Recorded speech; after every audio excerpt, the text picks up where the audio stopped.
Yes, we all know the quality of makeup and skincare products are important, but have you ever thought about how you apply them is even more important for results? Since 2019, Anissa Beauty has been leading the way in creating vegan and cruelty-free makeup and skincare brushes that are safe for your skin and the planet and are designed to optimize the application and absorption of skincare products. Their popular Pinnacle Foundation brush has made such a big difference for me. I used to hate wearing foundation because it always felt so caked on, but with this brush, I can use so little product and it goes on flawlessly due to its patented triangular shape. Anissa Beauty's brushes deliver value and quality like no other. The same goes for their Pinnacle Skin Brush, which has completely changed how I apply skincare. I no longer use my hands to apply my products. Check out the Pinnacle Foundation brush as well as several other amazing brushes at anissabeauty.com and get 30% off site-wide with the code DATEABLE. That's ANISA beauty.com. And don't forget to use the code DATEABLE. You know what I don't miss at all? That horrendous week right before my period when I feel like crawling out of my skin, and my skin is full of zits, mind you. Yes, PMS hits me hard, but now it's easier to manage with Estro Control by Happy Mammoth. Estro Control contains science-backed herbal extracts that help support hormonal health, especially during PMS. The way it does this is super interesting. The ingredients help support the liver, where our hormones are processed, and oftentimes PMS symptoms are caused by hormonal fluctuations. Estro Control is also made specifically for women who are premenopausal, a time when, PMS can turn into a beast. I know this firsthand. So for a limited time, you can get 15% off on your entire first order at happymammoth.com. Just use the code DATEABLE at checkout. That's happymammoth.com and use the code DATEABLE for 15% off today. Hi, I'm Yue Xu. And I'm Julie Kraftchick. We're active daters turned dating insiders. Here to dive into everything modern dating and relationships. Welcome to Dateable.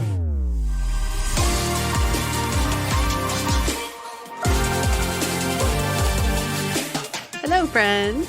Welcome back to the last episode of the year. 2024 is almost done. What? Really? This is it? This is it for 2024? We can say goodbye? 2024 has definitely been a good year for me in many ways, so I don't want to discount it. Obviously, our book has been a big part of it, getting engaged, going to Italy. There were some good moments for me, but it was also a hard year in many ways too. I think like sometimes, you don't always see the behind the scenes with people and like just the milestones sometimes outshadow it, I guess. So I'm kind of ready for the next year for things maybe to be more in motion. This year was a lot of like build up for me. A setup year, a fluffer year, if you will. Fluffer year. I'm going to call it that. I like it. I don't think any year will be as built up as 2020. No. So compared to 2020, this is a fabulous year. I still remember when we did the 2020, what was it? Wait, 2020 vision. Yeah, we met with this guy that was going to help us with PR because I think that was the first year that we were like, okay, Dateable, there's something here. Let's do something. Because it was pretty much a hobby for us for many years prior to that. It was more of let's actually be intentional with it. And we met with this PR guy that we got referred to through a friend, and he was like, guys, I have it for you. 2020 vision.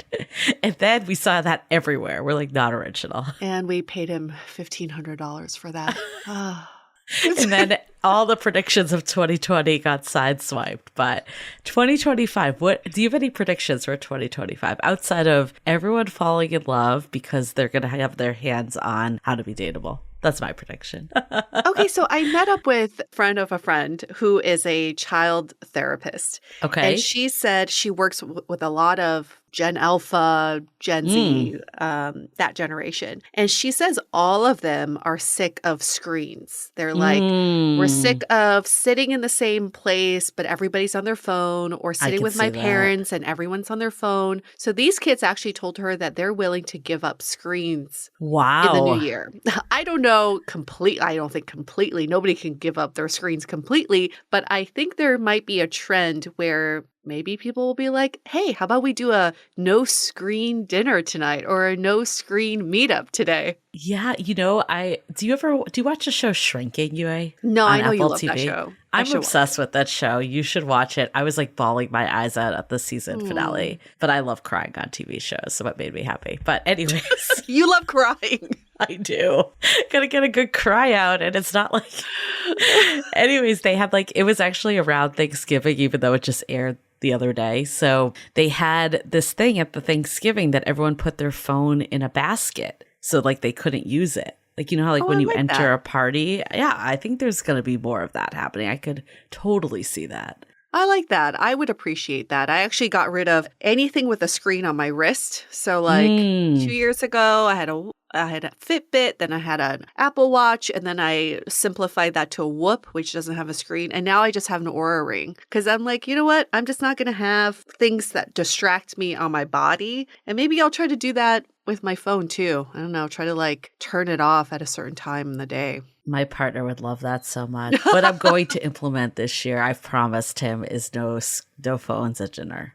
And then the hour after. Yes. Yes. I think that would save every relationship. I think also in I feel like we've been saying this for the last couple of years, but I really think that dating apps are at a turning point that they need to do something different because people are really getting discouraged with them. I think more and more, like you said, people don't want to be on screens. They want IRL opportunities. And I think especially with the younger generation, this is the way they've dated it. It reminds me of us when we were so burnt out by just going out endlessly and never meeting anyone in person. So when dating apps came on the scene, it was revolutionary. But for them, that's all they've had. So now the burnout is happening in the other way. They're looking towards matchmakers and speed dating and this stuff that feels so archaic, I think, to our generation. So I think there needs to be a major shakeup in the way that dating apps connect people because I'm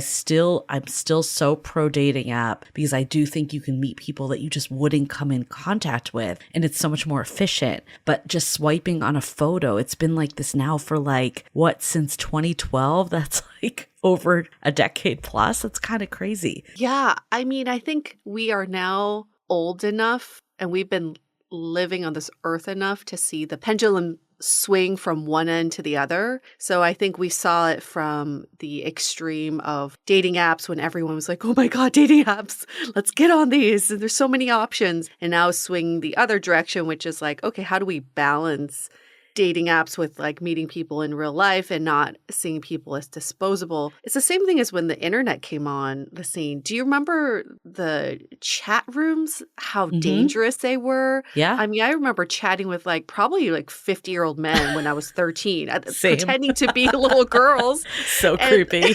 And they had to implement all these privacy and safety features on the internet. So now we're swinging the other way. I think it's with everything with technology, same with AI. Right now we're at the start of AI. We are kind of seeing people going, I don't know, it's the wild, wild west. But in 10 years is going to swing another way that's going to stabilize it a little bit more. So I think that's what it is. Next year will be the stabilization period of online dating, whatever that may mean. Well, whatever it is, whether you choose to pursue more IRL options or dating apps, we strongly believe it does not need to be an either or. There's room for both. If you do it with balance and intention, which all of this will be available in our book. I just can't get over that it's coming in January.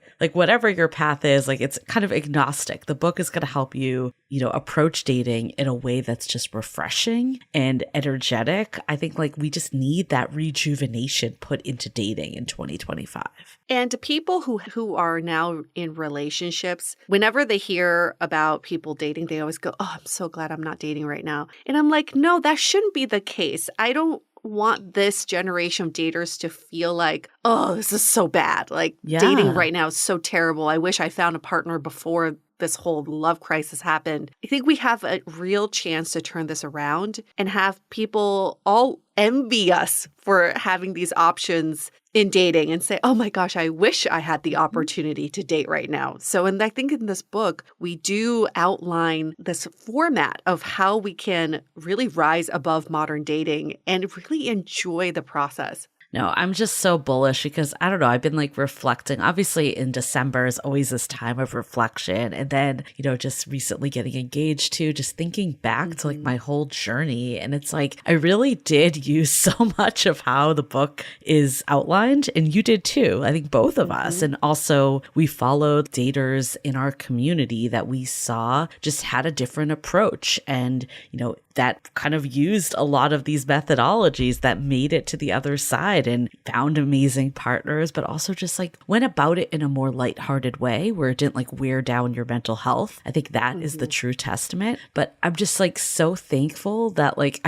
that we're putting this out for people, because I just feel like more and more people need to like have that lightness into their dating life. Yeah.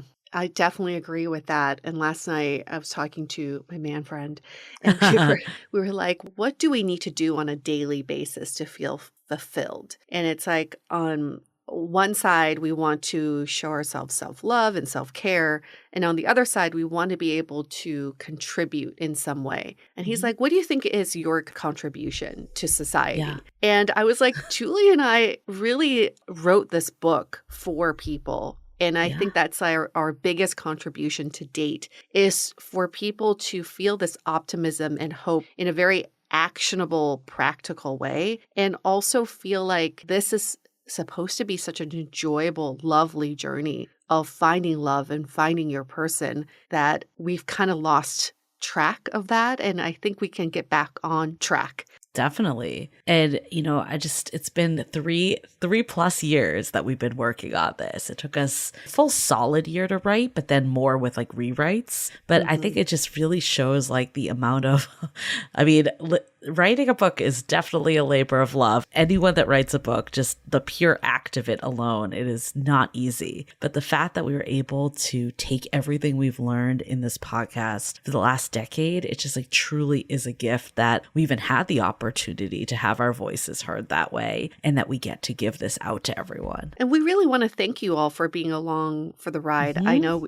this has been a secret for a little bit. We couldn't announce it till this year, but could you all just do us a really big favor? Here's the thing. It's like, we've been working on this for over 3 years. We're so excited about it. We feel so passionate about it. But we also know that when it does get out into the universe, it may feel like, oh, now it's out.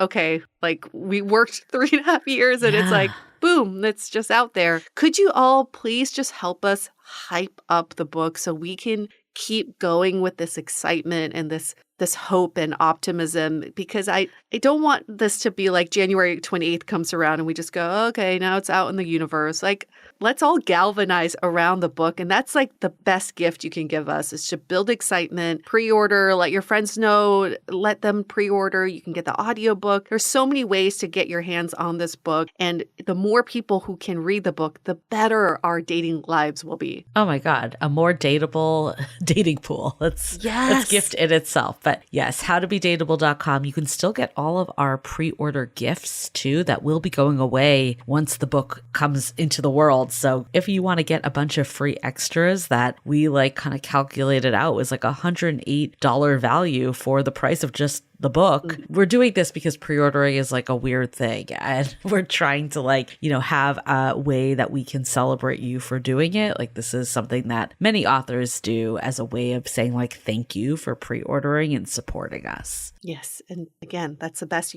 gift you can give us this year and next year. And speaking of books, we have another author on, return guest, one of our favorites, John Kim, aka The Angry Therapist. You may be familiar with his work. He's a licensed marriage and family therapist, and he hosts the podcast, The Angry Therapist Podcast. I love his like written work in general, like the books, but also on Instagram. He has so many posts, and we had him on the podcast, season 12, episode 20, Single on Purpose, where we talked about his first book, and now he's back to talk about the book that just came out today, Breakup on Purpose. And his first book, Single on Purpose, was such a hit that he's actually built a community around it and created an app out of it. So if you're interested in joining this Single on Purpose community, we've linked a discount link to get into that app and to get into that community. And you can find other active daters who really want to date better. Yeah, I think this is kind of like what we were talking about of like, what's an alternative to just swiping all the time? Like there's got to be a different way to leverage technology. And I think what John's putting out there is really like communal and some of the stuff that we're really missing in terms of connection. So I love just everything that he does. We're so happy to have him back because like his whole like on purpose franchise, if you want to call it that, it's not like become single on purpose, like break up with someone on purpose. The on purpose is like with intention. Mm-hmm. So it's just about like, how do we take these periods of life that maybe aren't necessarily like ultimately where we want to be and use them to really like foster growth and self-discovery instead of look at them as like a layover until I'm like in that happy relationship. And why are we doing a breakup episode for our last episode of the year? Well, it's really about how do we think about the ending of relationships or ending of seasons or chapters in your life. And this is perfect for the end of the year to think about the ending of 2024 too. And in his book, he talks about several types of breakups. You might have gone through some. I think I've gone through 7 out of the 8 types of breakups that he outlines. And it's nice to see that they're all very different from each other. So you can feel like there are so many other opportunities that people have gone through breakups that are similar to yours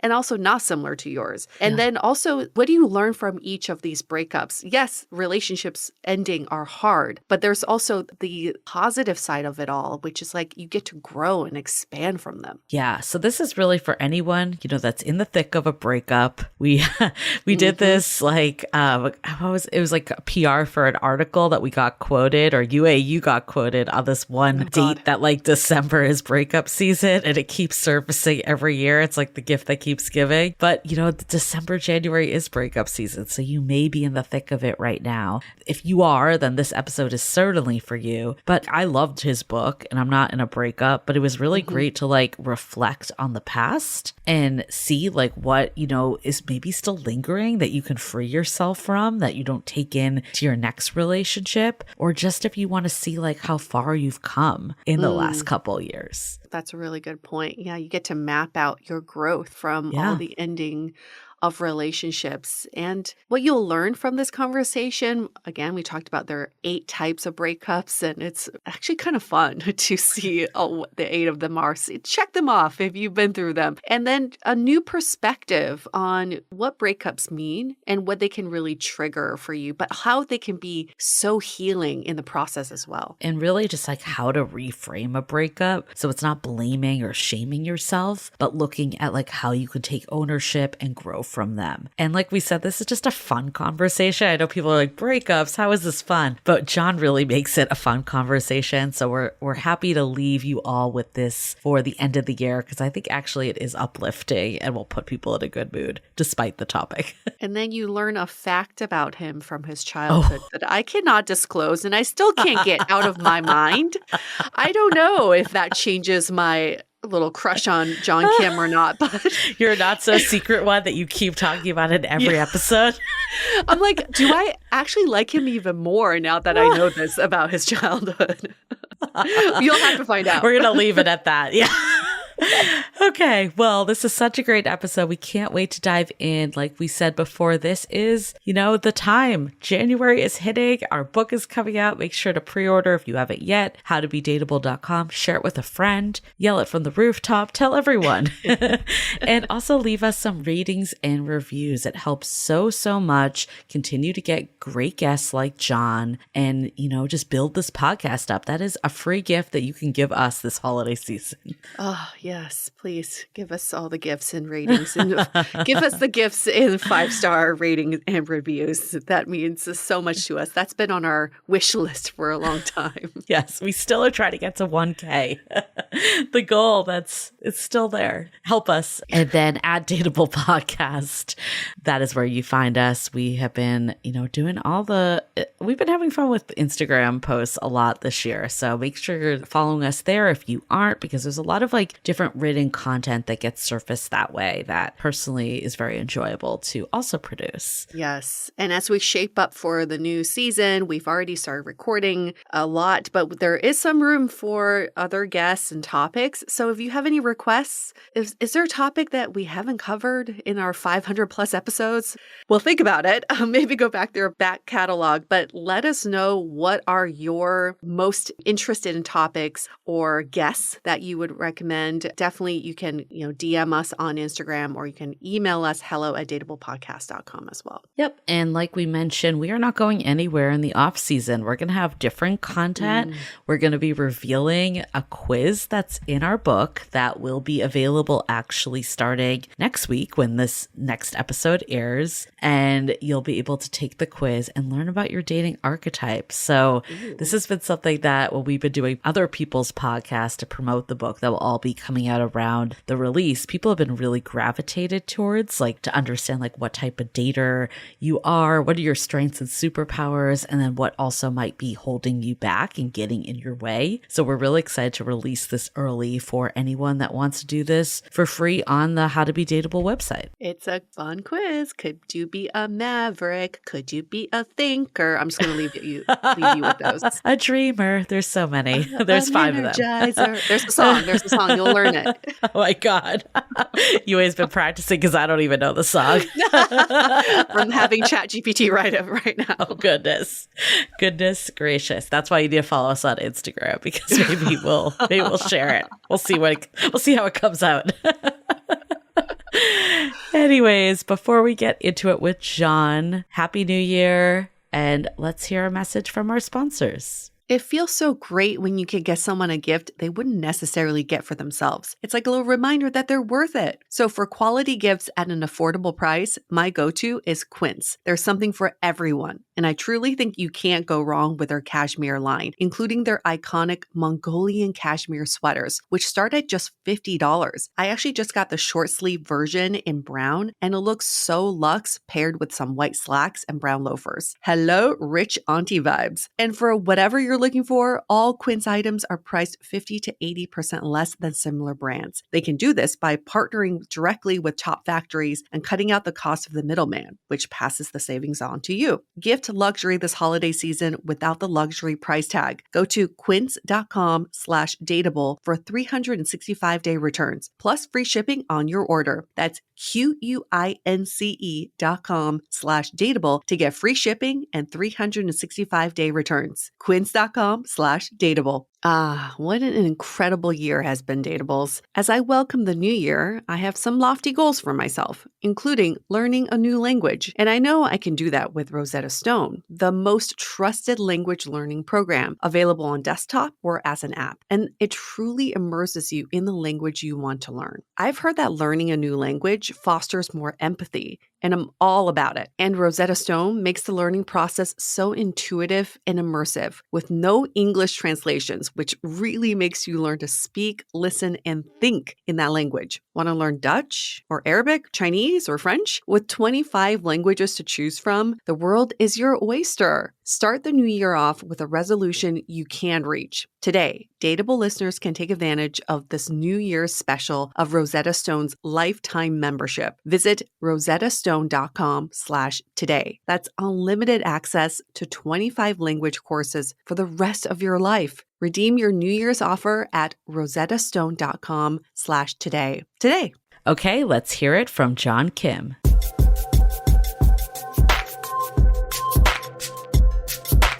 We have a return guest with us today, who is probably the coolest, angriest therapist I know, John Kim. So happy to have you back, and so happy to talk about your book that's already out. It is out wide, and also thank you for calling me cool at 51. I don't get a lot. You're like the angry I can own, but the cool. Yeah, I've been getting a lot of angry, but not a lot of cool, so I appreciate that. That makes me feel good. We're so excited to have you back. I think like what Yue and I love about your work, and we had you on our podcast to talk about your other book, Single on Purpose, and now we're talking about Breakup on Purpose, so it's the perfect next segue. But we love how you are able to take these times of life that often at times feel like a setback and use them as a catalyst for growth.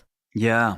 After a breakup, once the dust settles and you're ready to kind of examine the black box to see how the plane went down, there's so much growth soil. And if you try to find someone else as fast as you can, that growth soil will calcify because now you're in a new dynamic, and things that you could have looked at and repaired and investigated, like that step is missed. And now you're creating something with someone new. You really have a fresh take on breakups, which I really appreciate because it's probably one of my favorite topics, believe it or not. It's so great because we don't talk about breakups. We talk about heartbreak. Yeah. We talk about getting back into dating. Yeah. We don't talk about the act of moving away from a relationship. And you say, turn a heartbreak into a breakthrough.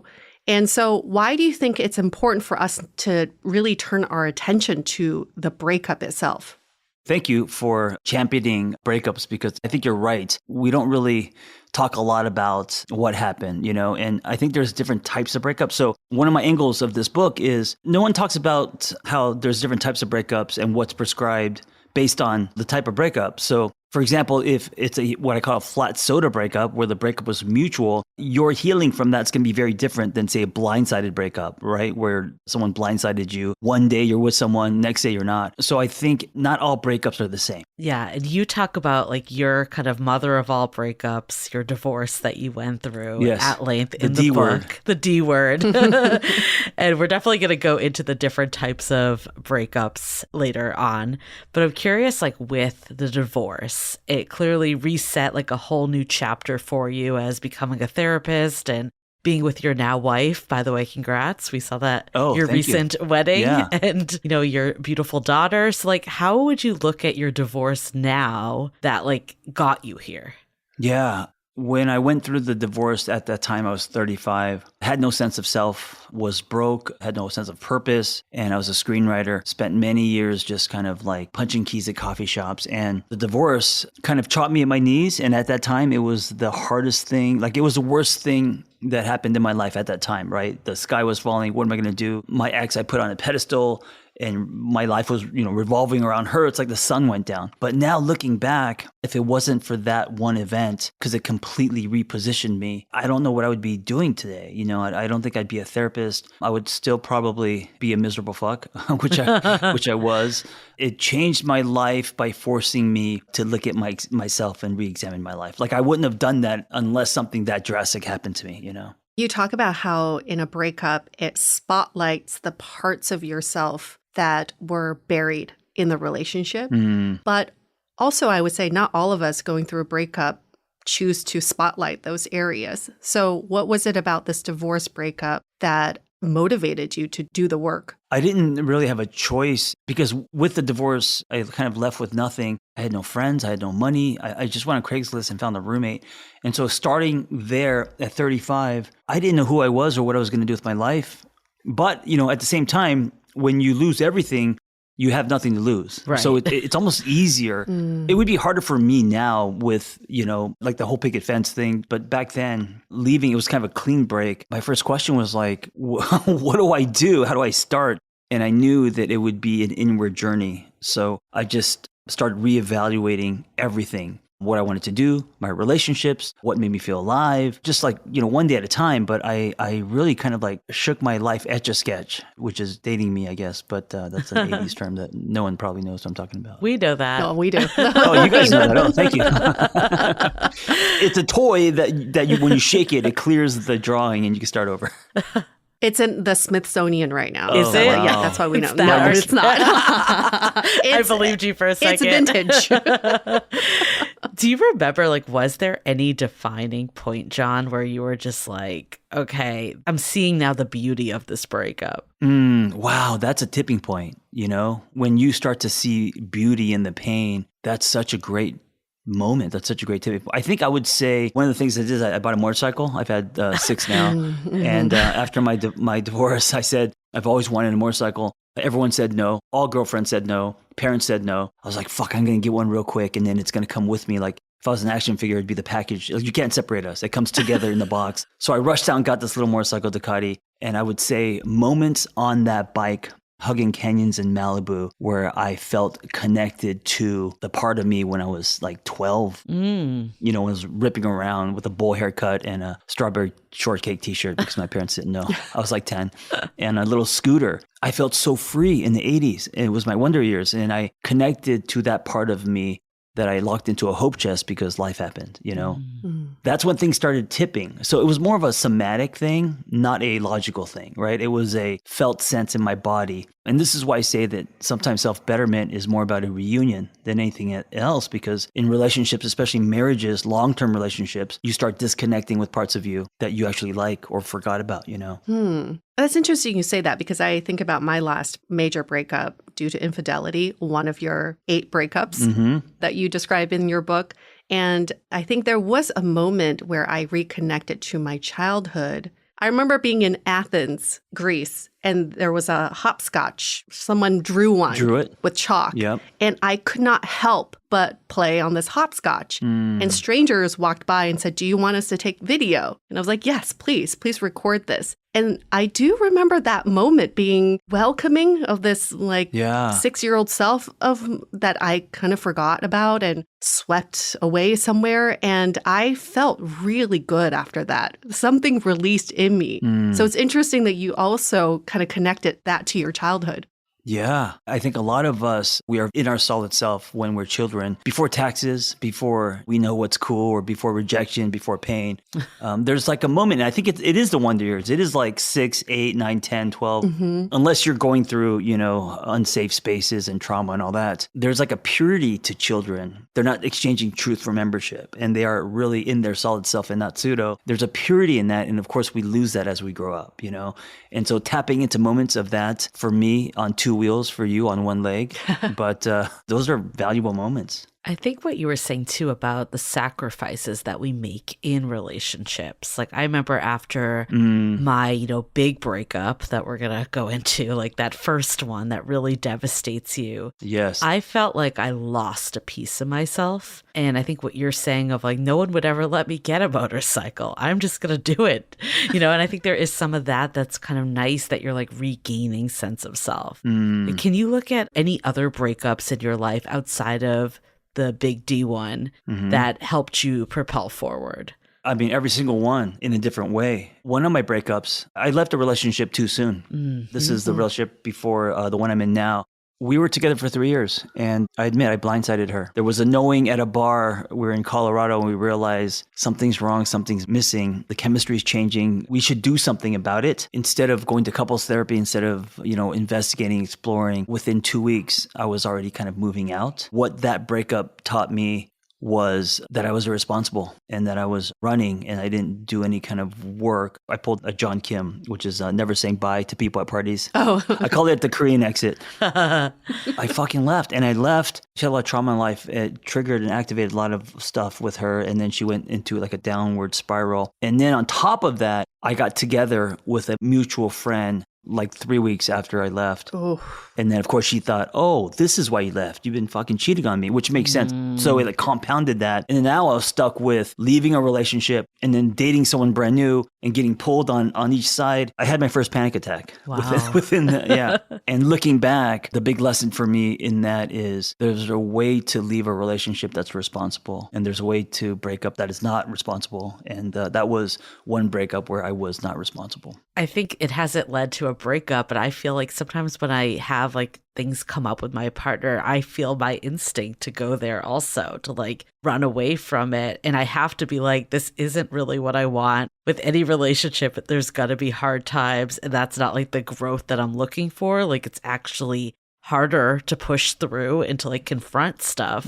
So I totally see that natural instinct. And I can see what from your story of if you were to experience that you did kind of throw in the towel with it, that you could look back and be like, oh, what was this revealing that I need to work on in the future? Yeah. And also having something shiny in front of you, in this case, you know, another person, and then me feeling like desired. I like sort of came to that. I allowed that to be an excuse to not stay in something and work on something, but leave early. Knowing what you know now, did you ever share this with her? I don't think she'll talk to me.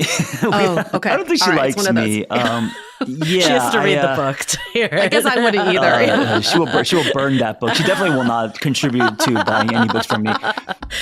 Do you guys wish that you can sit down with your exes and have any kind of conversation / closure? Or are you guys like, fuck that, never again? I feel like I was able to get that closure with my, like, I guess, most serious ex that we broke up because we had a very open relationship. We're still in contact, even though it's not like a relationship of any sort. I've clearly moved on and so has he, but it's more like I've gotten apologies from him years later and we've talked and like it does help to some degree. And I think like I wish I maybe had it with like a couple other people. I feel like for me, I was like, I don't feel ill will to you, you know, and I think it kind of like frees you a bit. And I think they're actually this is kind of interesting, but it was like I was bringing a lot of the trauma from that relationship of like feeling like it was moving a certain direction and then kind of like, you know, got taken away from me and like sideswiped into my current relationship. And actually talking to my ex was able to like put that to bed and see how different my current relationship is. Yeah. So I was able to not bring that forward. So I think the closure was good in that case. When you say open, you don't mean non-monogamy. Oh, no, sorry. Because you said open relationship. Wait, what did I say? You said something about an open relationship, how your relationship was so open. I was like, that means something different these days. Now she's clarifying. I meant like open communication. I was like, yes, open communication. I didn't even realize that came out. Open communication is very different than an open relationship. Yes, it is. Yes, it is. John's like, that's an interesting result from where's finding the closure story going? So we decided to open. Yeah. Oh, that's so funny. Well, you know, maybe you didn't know, John, but we do have an offshoot podcast that we did a while ago called The Exit Interview, where we did bring on daters and 3 of their previous, like an ex or someone they've slept with or a hookup or a fling to figure out what went wrong. So we could do a whole season with you if you want to. I mean, I'm just proposing that right now. I would pay you if you can get my exes in a room with me. Maybe a couple would show up, but I don't think most of them would. I mean, God, if we had a whole season of just John and your exes, that'd be amazing. It'd be so entertaining. A therapist trying to get closure from his exes. Yeah.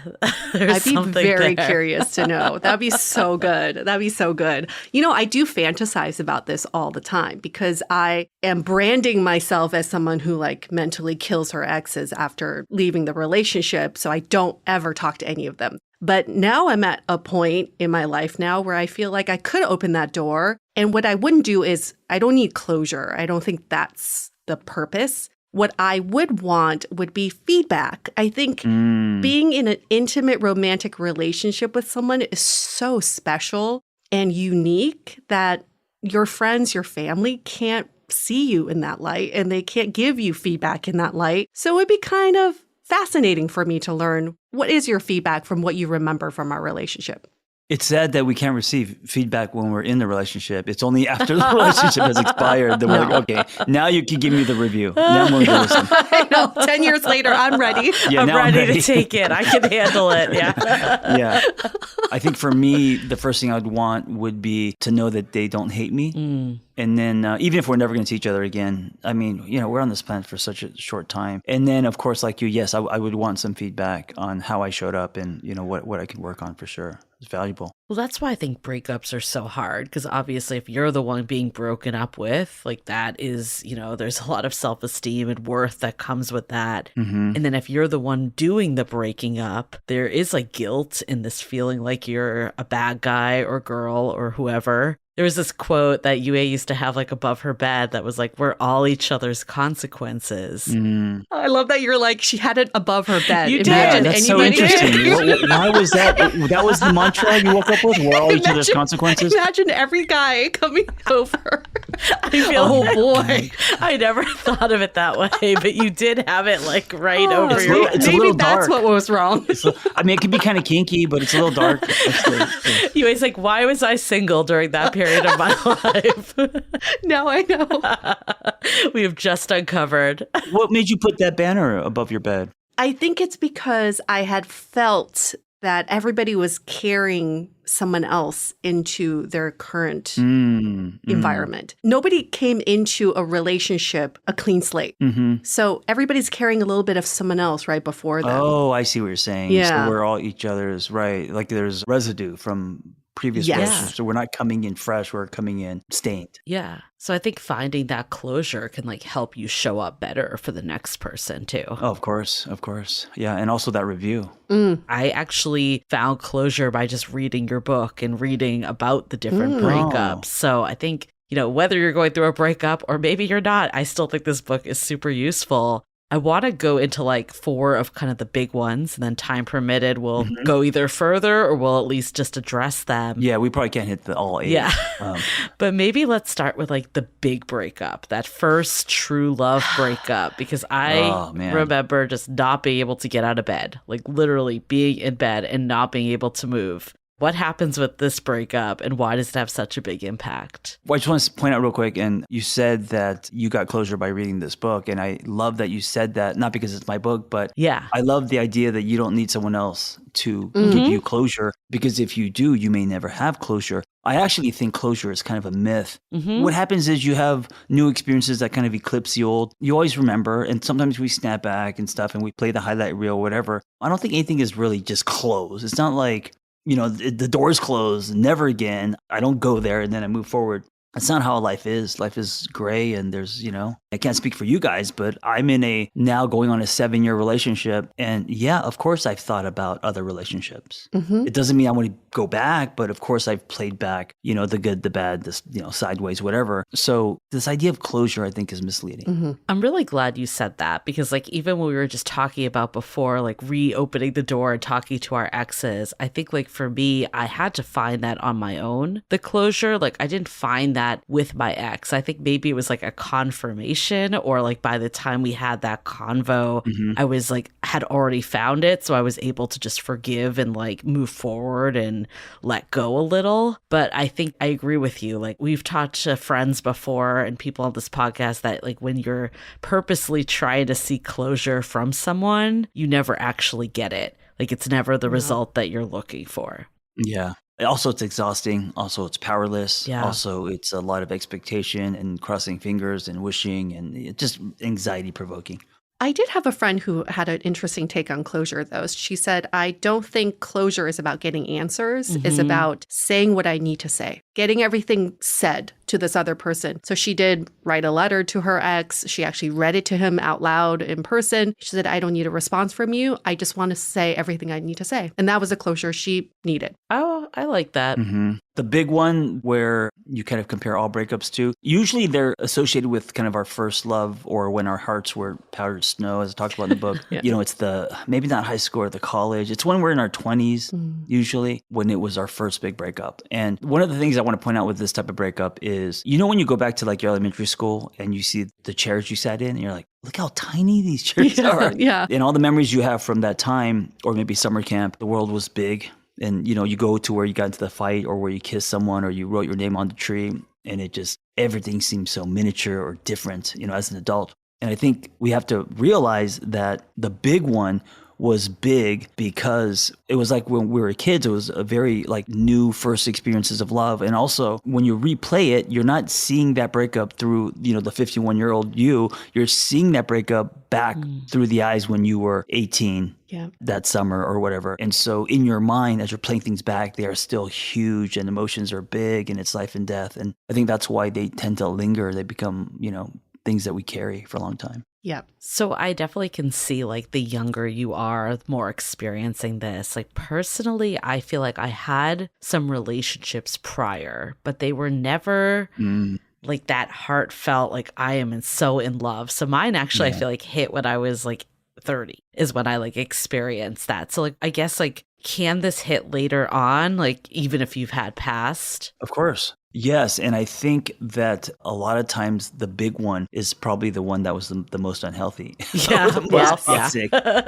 My big one wasn't when I was 18. It was when I was 35. That was my marriage. That was the big one. And a lot of that, looking back, I didn't know it at the time, was very codependent, was enmeshed, there was a lot of unhealthy dynamics happening in the relationship, which made it very, what I call sticky. And that's why it was so big. And at the same time, at that time, I didn't have a life. So it was very big. The cliff I fell off was very high. As opposed to say, like, now I have a life. If a relationship didn't work out, the cliff wouldn't be as high. And it's not because I love her less or that the relationship is not meaningful. It means that I have more sense of self. I have a life. I'm not, falling into an abyss of nothing. I want to dive into this even more. But before we do, let's take a quick break to hear from our partners. Cuffing season, or as we like to call fluffing season, is here. Want to add some holiday cheer into the bedroom? Spice up your life with the natural power of cannabis with Via. Via has developed a unique blend of pleasure-enhancing cannabinoids, libido-strengthening herbs, and a medium dose of THC all into one mind-blowing gummy called High Love. And they just dropped their High Love bundle, which includes a pack of gummies and a vape, so you can unlock the full experience at a reasonable price. I am all about these gummies that make me feel oh so good. I tell you, it's the real deal. And if THC isn't for you, you can still take advantage of their CBD line with products designed for sleep, focus, and energy that will keep you glowing all year long. So if you're 21 or older, head to viahemp.com and use the code DATEABLE to receive 15% off. That's VIIAHEMP.com and use the code DATEABLE at checkout. Please support our show and tell them we sent you. Take your passion and pleasure to a whole new level with High Love from Via Hemp.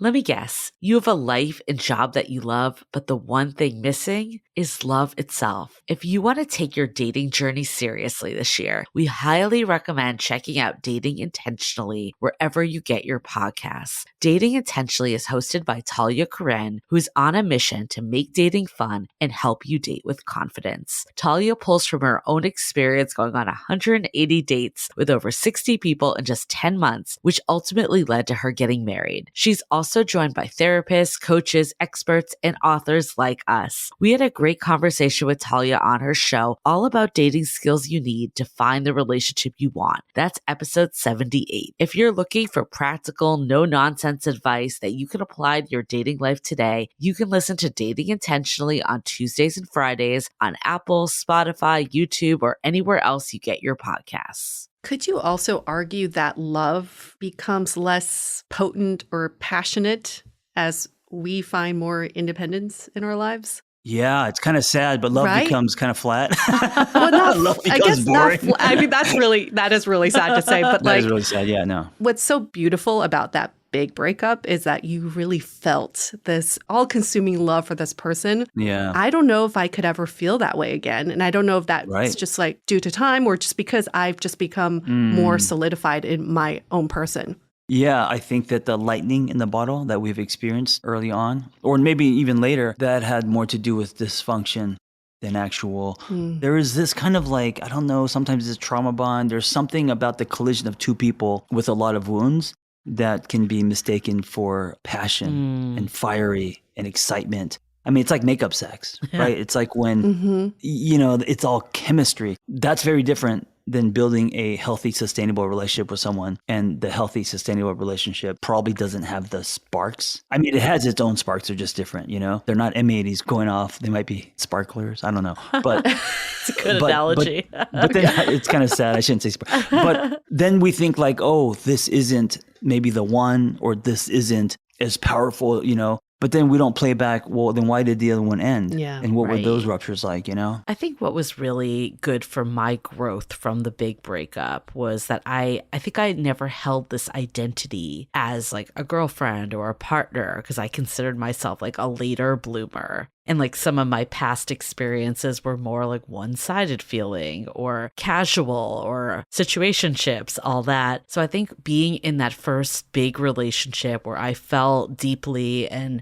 had the feelings reciprocated, it showed me that I could love and that I had the capacity to be a good girlfriend and do all the things. So I think that actually helped growth positively. And then on the flip side, showed kind of what was missing, like what you were just saying of what I didn't want in my next relationship. So I guess like from your perspective, like how can people reflect on the big one to actually help them move forward for the right relationship ultimately?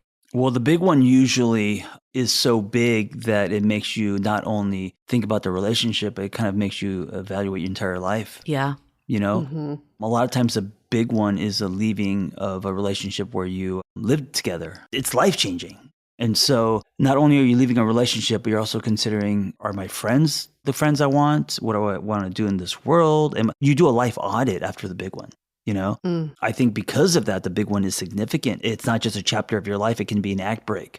You know, that's what it was for me. I mean, it made me go to therapy. I feel like it's kind of propelled this podcast forward. There were a lot of things that it did. Yeah. Yeah. It made me go back to school, become a therapist. Right. It did a lot of things for me, for sure. That's great. What about this almost relationship breakup? I think this one has hurt me the most of all the breakups. This one people minimize. You know, it's like, well, you've only dated the person for a month. Like, what are you so sad about? Right. Or you're not even defined. We always hear that. Right. Yeah. But you guys weren't even together. I think the impact of a breakup isn't necessarily determined by how long a relationship is, because sometimes the almost relationship is more devastating than, say, a 10-year marriage where it was over, 7 years in and 3 years you guys are just friends, right? Yeah. But the almost breakup, which is really difficult about this, is not so much the relationship, there's that, and that might have been exciting, but what could have been. Yeah. So there's a secondary loss. Yeah. You guys are talking about baby names, and like you paint this fantasy in your head because this is going so well and it's only been a month, but you're like, oh, I could see myself in Italy with this person, and I could see what kind of house we would buy, and like this whole other world that's going to happen. And that's just us being human. Of course, we're going to fantasize and think about the future. And so that's gone. And that's what makes this so devastating,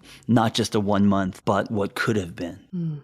Yeah, I think a lot of our audience could relate to this one because we're in the era of situationships and no one wanting to define everything. And then there's like this, it's almost like this shame that comes from it because like you were saying, it wasn't a real relationship or we never defined it. And I mean, I've definitely talked to people that have been divorced and then they had this like 2-month fling, and for whatever reason that hit harder. And I agree with you, it's like this time, and I think sometimes it's like the blindsidedness. I know you have another one of the blindsided breakup, but like there's something about like I thought this was going to play out and then it didn't. Yeah, which is devastating. It's the hope. Yeah. So how do you grow from it? Like if this happens to you? Well, I think first you have to understand that why this is so powerful is because of all the stuff that didn't happen that you thought was, right? I think just understanding that grounds you and makes you realize, oh, everything that I'm losing actually never happened. It's kind of in my head. It doesn't mean that the collision wasn't real or the chemistry wasn't powerful. It just means that you're probably grieving the secondary losses more or just as much as what you lost. And I think understanding that puts things into perspective. And then you're like, oh, I see why this is impacting me so much. So I think that's step one, is just to realize that. There's something misleading about an almost relationship because society, friends, family are minimizing things for you and you feel kind of unseen. You feel like you're crazy. You're not crazy. You just put a lot of weight into, you've just been future tripping. Yeah, totally. You're not crazy. You just have distorted thoughts like everyone else. In the fantasy. Yeah. The fantasy. Yeah. These relationships have hit me hard because I've always been the one to break up with the person because I realize it's a situationship that's not going to turn into a relationship. And when you voluntarily walk away from the future of what could, that is really devastating because it took me months to think, did I make the right decision? Could I give it one more go? Yeah. Is this something I did that didn't turn this into a relationship? It was a lot of what ifs. Also, the guilt of it. I would rather someone break my heart than me carry the guilt of breaking someone else's heart, you know? This one's such a unique one too, because like a lot of times when you're walking away from it, it's not because you don't like the person and you don't want it to be a relationship. Yeah. In fact, you do, but you just can see that it's not going that direction. And I think it's one of those weird conflicting ones that you're like, yeah, I could see the second guessing. Did I make the right choice? Is there someone better out there? Like, how do you get out of that mindset? Like, if you in your gut think like this isn't going anywhere.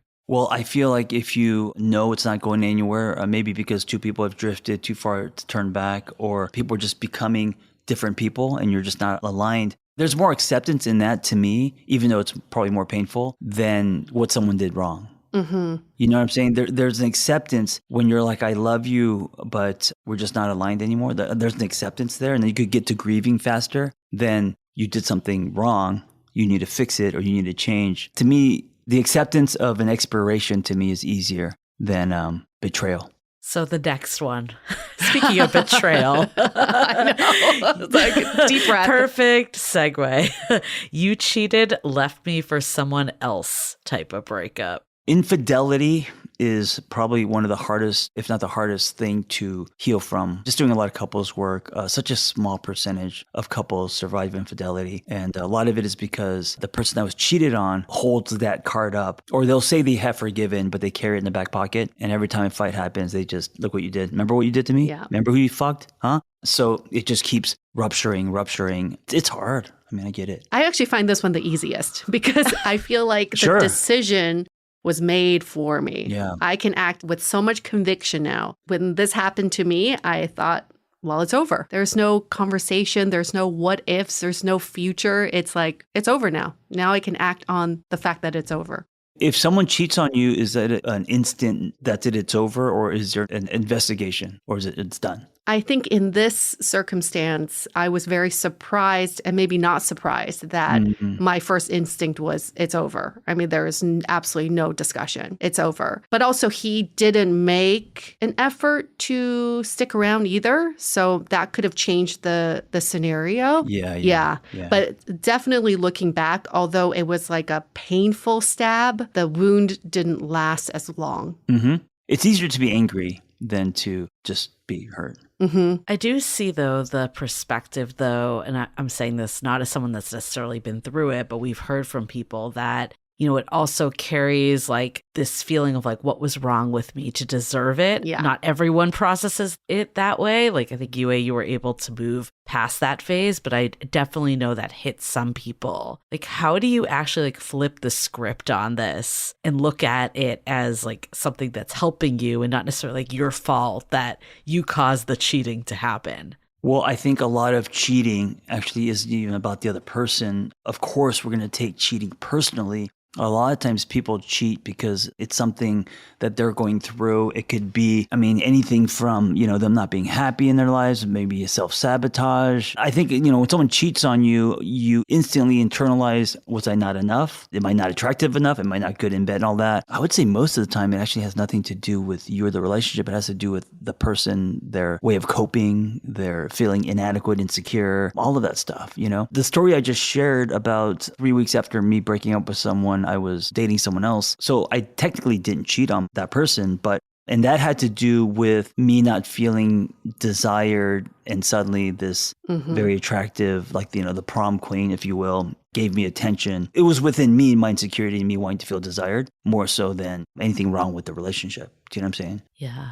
Where do you think the growth happens, though, for the person that either experienced the cheating or maybe even the cheater? The growth always happens in the exploration of self, why you cheated, where it came from. So once you go below the surface, right? So the cheating is what's on the surface. Where did that come from? Why did I do it? What was I trying to numb or seek, or, you know what I'm saying? Like, what hole was I trying to fill, if any? I think that exploration of self is where always, you know, revelations happen, growth happens, understanding. So it's not about just judging, blaming. It's about exploring yourself, your patterns, or, you know, all that. Yeah, which is always the hardest part. And also cheating can just be like wrong place, wrong time, you know, one too much to drink and just a huge mistake. We're human, you know? Yeah, kind of like going deep into why am I feeling this way because this happened? What does it bring up for me? And what is that related to from my past? Those are all, I think, questions that I had to deal with in a very confrontational way that was a little scary to kind of like, you know, go back to the past and other experiences that I've had. But I just don't understand, and I will get to the fourth one too, but I just don't understand why for so long our culture preaches numbing the pain. It's like, you know, in all the movies and TV shows, oh, so you went through a breakup? Let's hit the bars. The best way to get over someone is to get under someone. Go to a concert, go to a music festival, go get lost somewhere, go do some drugs. Why is this so much like about numbing? Is that a way that was effective until we realized the long-term effects of that being not effective? I think what you're hearing are voices from cheerleaders who don't really know, but they just want to make you feel good. So they're on the sidelines saying, go get laid, you know, go do this, go do that. I think they have good intentions for you, but they're not people that know what you really need. A lot of our friends are like this. Yeah. You know, oh, you know what? You dodged a bullet. I got someone better for you. Right. But like, is that what you really need? And I think it's up to you to decide what you really need. And no one's going to give that to yourself better than you, you know? Well, I think, Yue, like what I observe with yours, and I think you said this, is that your first instinct in the past would have been to book a trip and get out of town. But instead you were like, I'm going to sit with this. I'm going to look at what really happened here. Yeah, and that's great. Yeah, and I think that like really propelled your growth. And like, I feel like you've experienced so much growth from this. Instead of taking like a victim mindset of the person that got cheated on, you were able to come out empowered. So I do think even in the worst of circumstances, like being cheated on, if you're wanting to find the growth, you can find it. How long ago was this? It was over a year ago. Okay. And it's still kind of fresh. A year's not that. Yeah, I think it's fresh in the way that I still think it's probably one of the best things to ever happen to me now that I'm saying this in hindsight. But thank you, Julie, for making that observation, because I do remember even the day I found out, I had so many friends offer for me to stay with them. Even my parents were like, come stay with us. And friends were like, you can stay with me as long as you want. And I think the old me would have said, yeah, I want to avoid the home that we shared at all costs so I can avoid all the memories and not be reminded. But something was calling to me to say, go confront it. Go reclaim your space back. And that's what I went straight home that day, and I mentally cleared him out of the space. And I sat there in the middle of my living room saying, this is my place. This is me. I get to write the rules now. That's so empowering. I also want to applaud you running toward yourself instead of away. Running away from yourself would be travel, you know, I'm not getting the fuck out of it, whatever. And that isn't always bad, but instead you said, I'm going to do the harder thing, which is to sit with it, process it, look at it. You know, that's courageous, and I applaud that.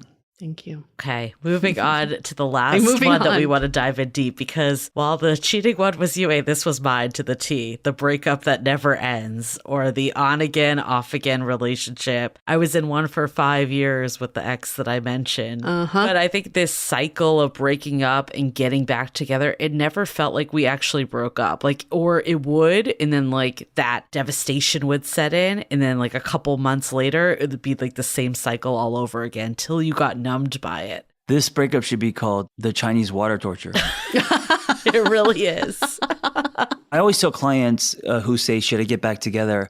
My first question is, what's different? You know, is it someone's hair, abs? Like, what's different? And if two people haven't internally really changed so much that it's two new people entering the space, creating a new dynamic, if that's not happening, there's a high chance what broke this will break it again, because it's still there, you know? And so just because people are lonely or because you miss someone is not enough for that relationship to then be completely new, because you have to lay new tracks. Yeah. You have to show up differently, you know, and two people. And so, yeah, that's going to take time. Two people have to go on a journey, come back and be different for any round two to have any chance. That was a hard lesson that I had to learn, is that like love does not conquer all. Because I mean, I still truly believe to this day that like my ex did love me, but it was like there were mental health things, there were things in the way that just caused it not to work. And it's something that like I took forward, that I was like, of course I want to love my next partner, don't get me wrong, but the foundation needs to be there. Like there needs to be more than just love. Like I need to be with someone that's ready for a relationship and like committed to making it work, instead of just going on again, off again the second it gets hard. Yes. And I got to say, the try is honest, meaning there are a lot of people who they come back around for round two, they really give it their best shot. They really want to. There's just not enough has changed. People have not gone somewhere and come back. Right. Yeah. I guess like the next ones just we'll touch on really briefly. The blindsided breakup, the soap opera breakup, and the flat soda breakup. I love that one where it should have been coming for a long time. Yeah. I guess why do you think each of these deserve their own category? Oh, because they're so different from each other. I just don't like, oh, you're going through a breakup blanket statement. Like, what you went through with the infidelity breakup. It's so different than, say, if you had a friend who's like, oh, I just went through the same thing. Yeah, we broke up we broke up. The relationship was dead years ago and it was mutual. They're just different animals. It's cats and dogs. And everyone tends to just say a breakup is a breakup. And here's what you need to do. The prescription is usually the same. But it's like if I broke my arm, that'd be very different than, say, if I had head lice or something. That's really You're right. That's two very different things. How do you know you have a 5-year-old without saying you have a 5-year-old? I don't know what about it. Lice is going around. But apparently head lice is a thing. Yeah. But that's a good point because I get so irked when people try to compare their experiences with mine because everybody knows what you're going through is inherently so different than what someone else went through. But I know people are trying to be empathetic and they're trying to, show you that there is light at the end of the tunnel. But yeah, sometimes I just need my friends to be like, this sucks. Like, this really sucks. I don't know what you're going through, but I'm here for you. I think one universal theme of all breakups, I really love the way you put this in your book, that instead of looking at it as a breakup, it's reframing it as an expiration. Mm-hmm. Like, why do you think this is so important to do the reframe? Some people don't like this because they're like, you're comparing, my relationship to milk.